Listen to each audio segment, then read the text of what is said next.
A blow for Zapatero. The Treasury is required to investigate the former Prime Minister for his tax crimes in the Plus Ultra case. Let's get started.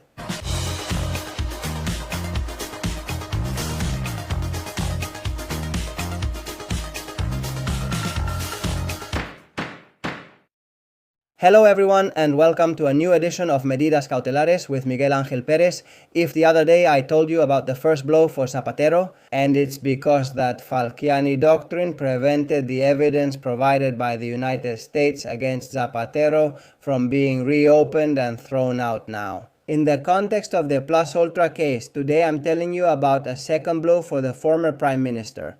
And the tax agency is required to join the Plus Ultra case as a party and investigate Zapatero himself for the alleged tax crimes he may have committed in this case. We have all the information that has come to us about this, and certainly with each passing day, the legal outlook for José Luis Rodríguez Zapatero is becoming more complicated.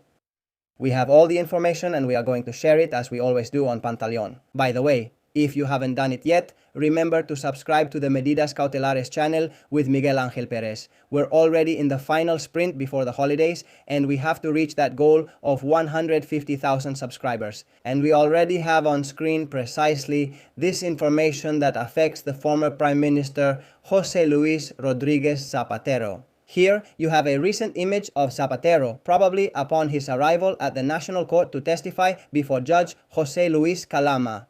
And pay close attention to what we're about to tell you. The tax authorities are required to join the case against the former Prime Minister José Luis Rodríguez Zapatero. In the Plus Ultra case, following the precedent set by the tax agency proceeding against the businessman Victor Daldama, within the framework of the Coldo scheme. That is, we are going to find a precedent that no less affects Victor Daldama, in which the tax agency formally joined the case and acted against Victor Daldama. Victor Daldama within the framework of the Coldo scheme, and precisely that precedent now forces the tax agency to intervene and act against Zapatero. The head of the Central Investigative Court No. 4 of the National Court, José Luis Calama, last week offered the State Attorney's Office the opportunity to appear in the case investigating Zapatero on behalf of the tax agency. The judge made this offer after the appraisal of the jewelry found in the former president's office, which exceeded 1.3 million euros. This led him to charge him with new tax and smuggling offenses. Zapatero declined to testify about the jewelry during his appearance before Judge Calama, but requested between 7 and 10 days to provide new documentation. Well, it's been almost 15 days now, 2 weeks, and of course Zapatero hasn't provided anything. Why nothing? Because he doesn't have any documentation to clear his name, and what he's doing is fabricating it. Legal sources we've consulted on Medidas Cautelares with Miguel Ángel Pérez and Libertad Digital emphasize that the obligation for the tax agency to appear through the State Attorney's Office goes beyond the jewel seized from Zapatero in a safe in his office. The tax contingencies result from having invoiced his alleged illegal commissions derived from the government bailout by Pedro Sánchez of 53 million euros to the airline. Plus Ultra through legal entities without structure or personnel. That is, beyond the issue of the jewelry, the tax authorities must investigate Zapatero. Precisely, contingencies result in alleged illegal commissions being invoiced through legal entities, companies that have neither structure nor personnel, that is, through shell companies. Companies that have neither structure nor personnel, that is, through shell companies. Precisely for this reason, the tax agency filed a tax fraud complaint against the businessman because his intermediary commissions were invoiced through a legal entity and not declared in his personal income tax as an individual. Therefore, we are facing an alleged case of illegal commissions. If it were consistent, it would have to be handled and resolved only by the government as a matter of an individual, so we are facing the same case as Zapatero. Personal income tax not only for the jewelry, but also for the commissions invoiced by the former socialist prime minister through euros to the airline. Inquiries recall that when the Coldo scheme broke out, the then Minister of Finance, María Jesús Montero, even publicly boasted that the investigation into this corrupt scheme had started with the tax agency. All of this happened before the case turned against Pedro Sánchez's own government.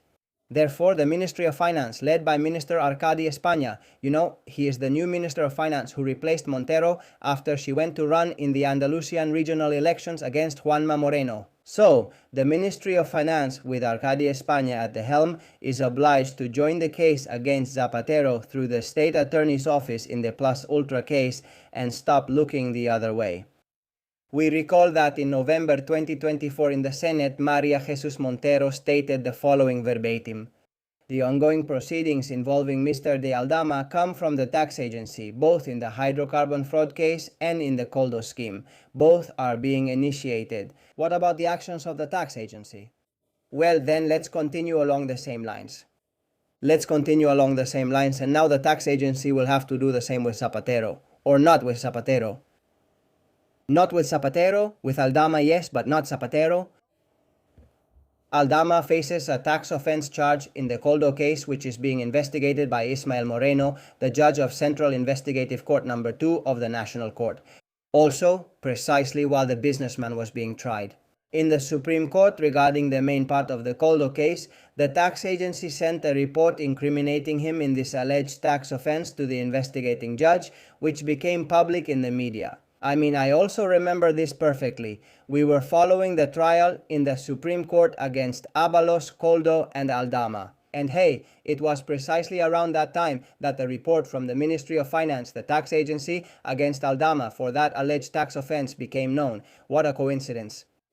What was Judge Calama's offer to the Ministry of Finance? Well, in his order, the head of the Central Court of Instruction No. 4 of the National Court, José Luis Calama, ordered last week to make the offer of actions to the tax agency in accordance with the provisions of Articles 109 and 110 of the Criminal Procedure Law, since it holds the status of a potential victim of the events under investigation related to a possible crime against the public treasury and the crime of smuggling. Likewise, he offered the agency under the Treasury the opportunity to appear as an injured party against the former leader of the PSOE, since he allegedly did not declare the jewelry that was found in his office. During the search conducted by the Economic and Fiscal Crime Unit, which, as you know, is the UDEF of the National Police. This is the information we shared on precautionary measures with Miguel Ángel Pérez. The Treasury is required to appear in the case, plus ultra, and to investigate the former president of the government, José Luis Rodríguez Zapatero. All of this because, in addition to the jewelry seized worth 1.3 million euros from Zapatero in a safe in one of his offices, which the former president of the socialist government had not declared,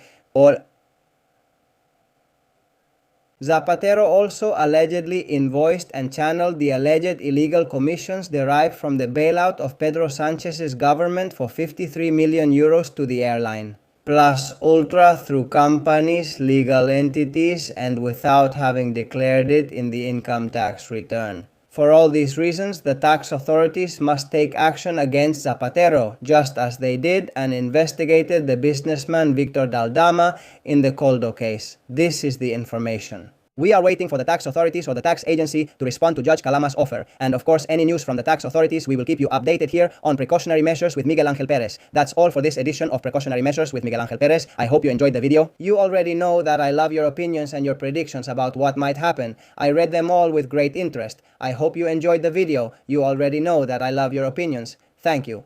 And you can also share the video with anyone you want, with family, friends, co-workers. I read your comments very carefully with great pleasure, and you can also share the video with anyone you want, with family, friends, co-workers. Of course, keep supporting as you have been doing. Really, thank you so much to this community, to this channel, Medidas Cautelares with Miguel Ángel Pérez. You can join as members like the Chosen for under 3 euros a month or the Supremes for under 7 euros, not just as subscribers. You can also make contributions via Bizum at 627-56370, 627-56370. For the first time, we already have 110 members of the agency. So really, thank you all so much for being there on the other side, for your support.